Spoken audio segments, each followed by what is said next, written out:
Kemudian yang kedua adalah kebenaran pendekatan secara rasional. Yaitu pendekatan dengan menggunakan rasional atau daya pikir kita. Bahwasanya kita dengan rasional kita bisa mengetahui apakah itu benar atau tidak. Golongan orang yang menganggap rasio sebagai satu-satunya kemampuan untuk kebenaran disebut dengan kaum rasionalis.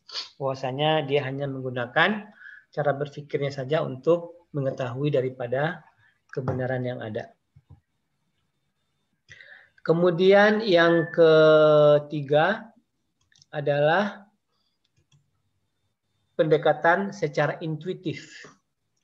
Pendekatan secara intuitif itu adalah merupakan proses penalaran tertentu seseorang yang sedang menghadapi suatu masalah, secara tiba-tiba dia bisa menemukan jalan pemecahannya. Atau secara tiba-tiba seseorang memperoleh informasi mengenai peristiwa yang akan terjadi. Jadi intuisi tidaklah dimiliki oleh semua orang. Kadang-kadang misalnya ada intuisi antara orang tua dengan anaknya, intuisi antara kakak dengan adik, intuisi antara suami dan istri, intuisi antara pacar dan kekasihnya. Jadi misalnya yang lagi punya pacar di Jawa misalnya, maka dia kadang-kadang ketika pacarnya membuat selingkuh, dia mempunyai intuisi, punya perasaan yang tidak enak dan segala macam, itu menyatakan bahwasanya dia memang mempunyai hubungan yang sangat dekat sehingga dia bisa merasakan apa yang terjadi walaupun orangnya jauh di seberang sana. Walaupun kualitas intuisi ini diragukan orang banyak pihak, sementara bagi ahli yang menaruh perhatian pada kemampuan manusia yang satu ini, seperti Abraham Maslow, bahwasanya intuisi merupakan pengalaman puncak atau peak experience, sedangkan bagi Nietzsche, intuisi adalah merupakan intelijensi yang paling tinggi. Jadi pendapat orang mencari kebenaran melalui intuisi juga berbeda-beda, karena kadang-kadang intuisi itu juga bisa memberikan hal yang salah, tidak seluruhnya benar. Yang keempat adalah pendekatan secara religius. Jadi manusia ini diciptakan oleh makhluk dan menyadari bahwa alam semesta ini beserta isinya diciptaannya dikendalikan oleh kekuatan adi kodrati, yaitu Tuhan yang Maha Esa. Maka kekuatan ini mempunyai sumber daripada segala kebenarannya. Oleh karena itu manusia memperoleh kebenaran yang hakiki, manusia harus berhubungan dengan kekuatan daripada yang menciptakannya.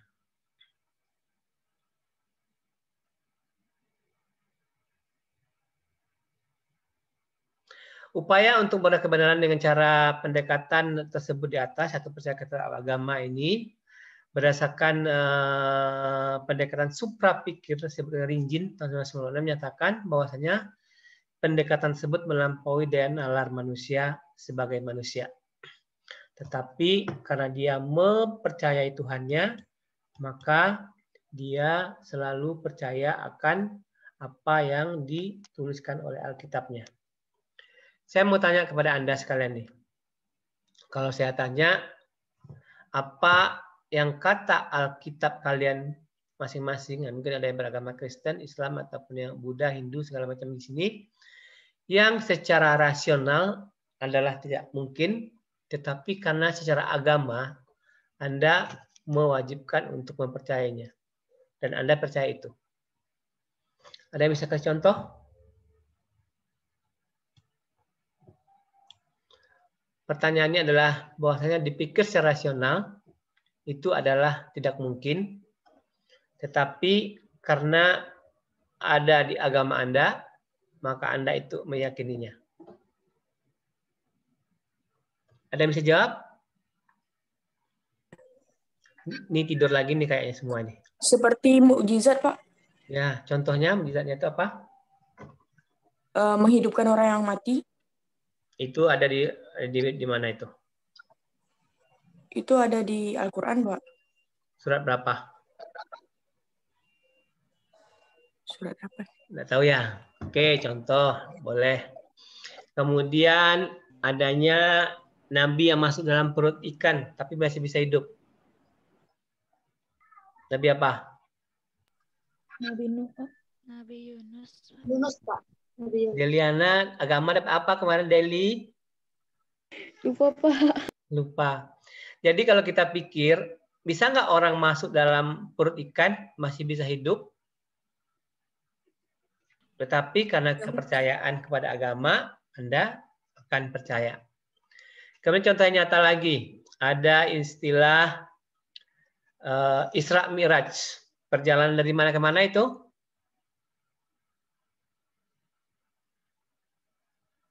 Ini agama dapat berapa nih semua nih? Yang beragama Islam. Ada nggak? Tahu nggak tuh? Perjalanan dari mana? Isra Miraj? Anda tahu ya? Susan nggak tahu Susan?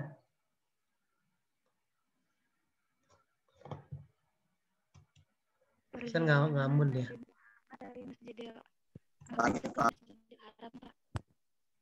Nggak tahu. Ranti tahu nggak? Rizka? Perjalanan dari mana Isra Miraj? Masjidil Aqsa, Pak. Dari Masjidil Haram ke Masjidil Aqsa.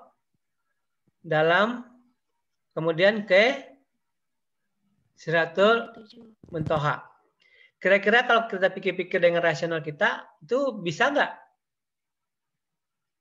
Nggak mungkin kan dari Masjidil Haram ke Masjidil Aqsa dalam satu malam tanpa menggunakan pesawat ataupun apa. Tetapi karena di agamanya, maka kita akan percaya. Yang ada beragama Kristen nggak di sini? Bisa nggak kasih contoh? Silakan yang beragama Kristen kasih contoh. Bisa, Pak. Apa? Coba. Siapa nih yang mau bicara? Saya, Pak. Siapa tuh? Contohnya itu bangkit dari kematian. Dan ini namanya siapa dulu? Yemi Maut Maida, Pak. Silakan nih. Contohnya dari agama kami, Pak, itu bangkit dari kematian. Bangkit dari kematian. Jadi kalau kita pikir-pikir secara rasional, nggak mungkin orang mati untuk hidup lagi kan? Tetapi karena agamanya menyatakan iya, maka kita percaya ke itu. Oke, yang lain siapa lagi nih yang bisa kasih contoh yang agama Kristen? Saya, Pak. Ya, Rosi, silakan. Kalau menurut saya ini, Pak, air terbelah jadi dua, laut terbelah jadi dua gitu, Pak. Itu di laut mana itu? Di laut merah, Pak. Kalau Laut Merah. Itu sama di agama kami juga gitu juga. Kalau nabi kami nabi apa itu? Nabi apa itu kalau kamu? Musa, Pak. Musa, Hah? Pak. Nabi? Musa. Di agama Nabi Musa. agama Kristen juga Musa ya? Iya, Pak. Oke, itu yang disebut dengan pendekatan religius. Walaupun secara rasional kita yakini itu tidak mungkin, tetapi secara agama kita harus mempercayainya. Yang kelima adalah pendekatan secara otoritas. Jadi seseorang yang mempunyai jabatan, bahwasanya dia bisa menyatakan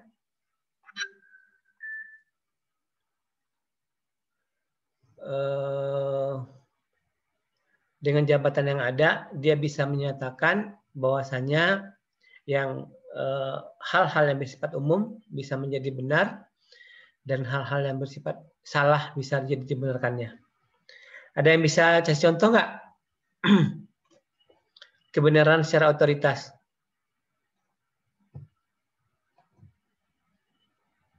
Sebagai contoh adalah kalau pergi ke mall pakai celana pendek boleh nggak? Boleh, Pak. Boleh. Tapi pergi ke kampus Paprika celana pendek boleh nggak? Nggak boleh, Pak. Nggak boleh, Pak. Boleh nggak pakai kaos oblong ikut ujian semester? Tidak boleh. Nah, itu namanya adalah pendekatan otoritas. Bahwasanya dengan jabatan yang dimiliki oleh pihak fakultas, bahwasanya mahasiswa tidak boleh menggunakan kaos oblong dalam ikut ujian. Tapi kalau kita ke masjid, boleh nggak pakai kaos oblong pergi sholat? Boleh. Kaos oblong pakai sarung atau pakai celana, boleh kan? Boleh. Tapi itu yang disebut dengan kebenaran secara pendekatan otoritas. Kemudian yang keenam adalah kebenaran yang berdasarkan secara kebetulan. Ini biasanya banyak ditemukan orang zaman-zaman dahulu, ada ilmu pengetahuan kita ini menemukan suatu kebenaran itu secara kebenaran tanpa adanya pengujian, tanpa adanya penelitian, tapi dia sudah bisa menemukan suatu kebenaran. Yang ke-8, yang ke-7 adalah kebenaran berdasarkan trial dan error. Jadi biasanya ini adalah orang-orang yang mencoba-coba, ahli-ahli, bisa ahli apa saja, dengan bermacam coba, maka dia bisa vaksin ini pun, misalnya vaksin daripada COVID juga adalah awal-awalnya trial error, mencoba berapa konsentrasinya, berapa ininya, dan akhirnya bisa menciptakan satu vaksin yang bisa digunakan oleh manusia. Atau para koki-koki atau chef, dia mencoba bagaimana merupakan rasa yang paling enak. Misalnya KFC, bagaimana dia trial and error, bagaimana bumbu yang paling enak, sehingga dia menyatakan suatu bumbu yang paling enak itu adalah bumbu yang dibuatnya saat ini. Yang ke-8, kebenaran secara spekulasi. Ini biasanya diperoleh kebenaran dengan mengambil resiko. Jadi spekulasinya, jadi hitung-hitungnya belumlah begitu matang, tapi dengan spekulasi dan keyakinan yang ada, biasanya dia berspekulasi bahwasanya itu akan bisa menjadi benar. Contohnya adalah orang yang bermain saham, misalnya, bahwasanya hari ini adalah pasar baik, maka nanti indeks ini akan naik, dia akan dengan cara spekulasi dia akan membeli. Tapi kalau dengan spekulasinya baik, dia akan perhitungan yang baik, maka itu akan benar. Tapi kalau perhitungannya jelek, spekulasi yang dibuat itu akan merugikan dia. Yang ke-9 adalah kebenaran karena kewibawaan. Jadi misalnya adalah ini bukan orang yang punya jabatan, tetapi dia punya wibawa.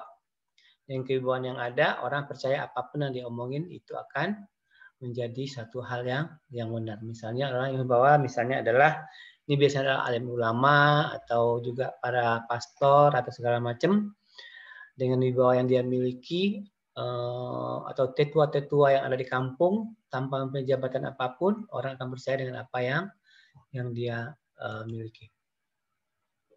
Kemudian cara cari kebenaran yang kedua adalah kebenaran secara ilmiah, di mana pendekatan ilmiah ini bertumpu pada dua anggapan dasar, yaitu pertama adalah kebenaran terdapat diperoleh dari pengamatan, dan kedua bahwa gejala itu timbul sesuai dengan hubungan-hubungan yang berlaku untuk hukum-hukum tertentu. Pendekatan ilmiah ini merupakan kombinasi yang jitu dari pendekatan empiris dan pendekatan rasional. Kombinasi ini didasarkan pada hasil analisis terhadap kedua pendekatan tersebut pada satu segi. Kedua pendekatan tersebut bisa dipertanggungjawabkan, namun pada segi yang lain terdapat beberapa kelemahannya.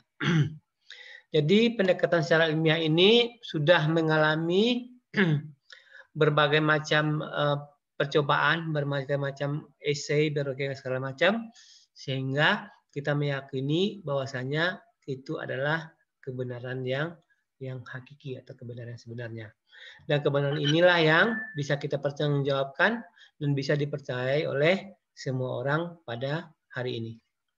Sebagai contoh, kebenaran agama pada agama Islam belum tahu dipercayai oleh orang beragama Hindu, Buddha, ataupun Kristen. Tetapi kebenaran secara ilmiah itu akan berlaku secara global. Semua orang akan percaya. Karena apa? Karena sudah diperoleh dengan cara melakukan penelitian. Kemudian ilmu sebagai kebenaran ilmiah memiliki daripada ciri-ciri. Pertama, karakteristik kebenaran ilmiah itu mempunyai 6 ciri-ciri. Kalau kebenaran itu secara ilmiah benar-benar ada, maka harus memiliki karakteristik pertama adalah sistematisasi. Jadi ada sistematikanya. Seperti dalam penelitian kita, ada latar belakang, ada tujuan, ada metode, ada hasil, ada pembahasan. Yang kedua ada keumuman. Jadi bersifat umum, berlaku untuk semua orang, bukan pilih-pilih. Bukan seperti kebenaran secara rasional ataupun kebenaran secara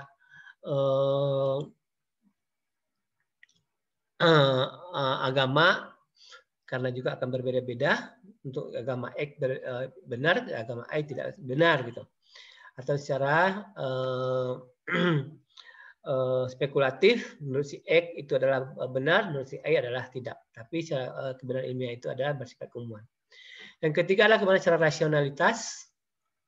Yang keempat, objektivitas. Jadi kita bukan berdasarkan siapa yang berbicara, tapi adalah apa yang dihasilkannya. Yang kelima adalah variabilitas, yaitu bisa diuji kembali oleh siapapun. Dan yang keenam adalah sifatnya komunalitas, atau paham atau ideologis yang membentuk kelompok atau kebersamaan di dalam kelompok. Ini adalah 6 daripada ciri-ciri daripada kebenaran ilmiah yang dipercayai pada saat ini. Bahwasanya kebenaran ilmiah itu dapat ditemukan, dapat diuji dengan pendekatan pragmatis, korespondens, dan koheren. Apa itu pragmatis? Kebenaran secara pragmatis adalah sesuatu pernyataan yang dianggap benar apabila memiliki kegunaan atau manfaat praktis dan bersifat fungsional dalam kehidupan sehari-hari. Jadi orang yang bersifat pragmatis itu hanya jika ada bermanfaat kepada dirinya boleh dinyatakan benar. Tapi kalau tidak terlalu bermanfaat, maka dia tidak percaya akan kebenaran yang itu. Yang ketiga, selanjutnya adalah kebenaran bersifat korespondens. Suatu pernyataan dianggap benar apabila materi pengetahuan yang terkandung di dalamnya berhubungan atau memiliki korespondensi dengan objek yang dituju oleh pernyataan tersebut. Yang ketiga adalah kebenaran bersifat koheren. Bahwasanya suatu pernyataan dianggap benar apabila konsistensi dan memiliki koherensi dengan pernyataan sebelumnya yang dianggap kebenaran. Itulah 3 sifat daripada kebenaran ilmiah tadi. Yang kelima adalah kebenaran secara filsafat. Bahwasanya kita mengetahui kebenaran secara filsafat ini hanya bisa dimiliki oleh orang-orang yang mempunyai filosofi yang tinggi. Bahwasanya memikirkan sesuatu sedalam-dalamnya dan seluas-luasnya, baik sesuatu itu ada atau mungkin ada. Kebenaran filsafat ini memiliki proses penemuan, pengujian kebenaran yang unik dan dibagi dalam beberapa kelompok atau mazhab. Juga banyak yang oportunis alias menganut mazhab dualis sekelompok, misalnya kebenaran realisme dan naturalisme dan sekaligus. Jadi kebenaran filsafat itu ada 6. Jadi mungkin Anda bisa masuk ke manakah daripada ke-6 daripada mazhab daripada filsafat ini. Pertama adalah kelompok realisme atau mazhab realisme adalah mempercayai sesuatu yang ada dalam dirinya sendiri dan sesuatu yang pada hakikatnya tidak terpengaruhi oleh seseorang. Ini adalah orang yang betul-betul tingkat kepercayaan dirinya adalah sangat tinggi. Ini biasanya adalah arogan, orang yang mengambil mazhab ini. Yang kedua adalah naturalisme, sesuatu yang bersifat alami, memiliki makna, yaitu bukti berlakunya hukum alam dan terjadinya menurut kodratnya sendiri. Yang ketiga adalah positivisme, menolak segala sesuatu yang di luar fakta dan menerima sesuatu yang dapat ditangkap oleh panca indera. Tolak ukurnya adalah nyata, bermanfaat, pasti, tepat, dan memiliki keseimbangan logika. Yang keempat, materialistik dialektik adalah orientasi berpikir adalah materi, karena materi merupakan satu-satunya nyata yang terdalam berada di atas kekuatan sendiri. Filosof resmi dari ajaran komunisme. Yang kelima adalah idealisme, menjelaskan semua objek dalam alam dan pengalaman sebagai pernyataan pikiran. Dan yang terakhir adalah pragmatis, hidup manusia hidup perjuangan hidup terus-menerus yang syarat dengan konsekuensi. Praktis orientasi berpikir adalah sifat praktis karena praktik berhubungan erat dengan makna dan kebenaran. Kalau ditanya kepada Anda termasuk mazhab yang manakah di antara 6 mazhab yang ada pada filosof ini? Ada yang bisa jawab? Ada yang bersifat realis. Biasanya realis adalah orang-orang yang berpintar, orang yang punya percaya diri yang tinggi, nggak peduli dengan pendapat orang lain. Ada naturalisme, ada positivisme, ada materialistik, ada idealisme, ada pragmatis. Pada zaman saat ini, mazhab yang paling banyak dianut manusia adalah materialisme dialektik. Karena segala sesuatunya dilihat daripada materi yang ada, kemudian dia nggak peduli apa yang akan ada pada orang yang lain. Malahan sekarang pun dengan materi, anak ada yang menuntut orang tuanya. Kalau Anda baca dengar di televisi ataupun di majalah-majalah online, ada anak di Sulawesi, Kalimantan kalau nggak salah, mengadukan ibunya gara-gara motor. Kemudian di Semarang kemarin juga ada anak memperkarakan ibunya gara-gara mobil Fortuner. Ada juga anak di Jawa memperkarakan daripada ibunya gara-gara tanah atau gara-gara warisan. Jadi sifat-sifat daripada filsuf ini yang paling banyak sekarang diganut ini adalah materialisme dialektik. Kemudian kita masuk pada kesimpulan perkuliahan kita. Pertama adalah sebagai penutup dari pembahasan mengenai ilmu dan upaya manusia untuk memperoleh kebenaran itu adalah kemudian disimpulkan sebagai berikut. Manusia itu bersifat homo sapien atau makhluk pemikir. Sebagai makhluk pemikir maka diri manusia itu melekat selalu ingin tahu. Yang kedua, hasrat ingin tahu manusia itu mendorong dirinya untuk mencari jawaban yang benar mengenai berbagai hal yang dipertanyakan. Yang ketiga, kebenaran didapat diperoleh manusia dengan berbagai pendekatan, salah satu di antaranya adalah dengan pendekatan ilmiah. Dengan pendekatan ilmiah manusia dapat memperoleh ilmu atau kebenaran ilmiah. Cara memperoleh kebenaran itu non ilmiah ada 10. Kebenaran ilmiah itu memiliki karakteristik ada 6. Dan fungsi kebenaran ilmiah itu adalah deskriptif, prediktif, dan pengendalian. Oke, sampai di sini perkuliahan kita pada hari ini. Kemudian tugas Anda sesuai dengan yang tadi, nanti akan saya share di Google Classroom materi-materinya dengan tugasnya sekalian. Sehingga setiap minggu Anda ada tugas, walaupun tugasnya cuma hanya 1 baris atau 1 paragraf, tetapi adalah itu materi tentang perkuliahan kita. Oke, sampai di sini ada pertanyaan? Oke, yang hadir cuma 46. Ya, ini saya lihat di sini ada 46. Jadi sesuai dengan nilai kita, bahwasanya kehadiran itu memiliki nilai sebesar 5%. Jadi jangan sampai nanti Anda menyatakan Anda hadir. Oke, untuk di slide yang pertama, saya akan ambil foto dulu. Semuanya keluar dari ininya. Nanti akan saya share di YouTube saya. Siapa yang tidak hadir, jangan bilang hadir ya. Oke, kita senyum dulu semuanya. 1, 2, 3.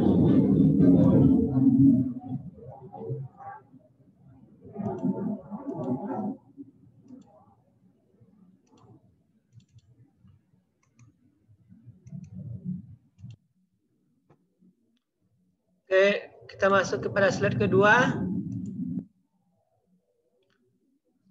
Semua kameranya dihidupkan. Nggak hidup kameranya berarti nggak hadir. Ini akan saya ambil fotonya. 1, 2, 3. Nanda Ayu Veronica kayaknya nggak hadir itu. Ini akan saya nama yang ada fotonya nanti akan ada di YouTube. Kalau nggak ada itu berarti Anda nggak hadir. Oke, saya kira demikian perkuliahannya. Sampai ketemu minggu depan dengan tugas yang sudah diberikan. Akhir kalam, assalamualaikum warahmatullahi wabarakatuh. Waalaikumsalam warahmatullahi wabarakatuh. Terima kasih, Pak. Terima kasih, Pak.